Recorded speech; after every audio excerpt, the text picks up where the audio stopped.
So yan mga choy, gabinan ta mga choy. Gabinan ta kay nagtabang pa ta kay misis. So gibig na egg 5 para itong kauno na niya. So target na itong mga choy 6:55 minutes per kilometer.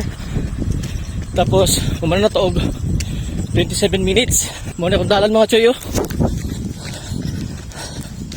Ayan, 1 km. Lap 2, 6:36. Grabe ko suging hangin choy. Lap 3, 6:35.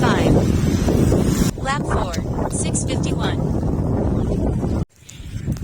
So ayan mga choy, kumana to og 28 minutes, 6:40 minutes per kilometer. So cool down ko karon, medyo wala kay gisingot kay pa. Grabe ka hangin jud mga choy. So ang susunod mga choy, dalay ko na Dios.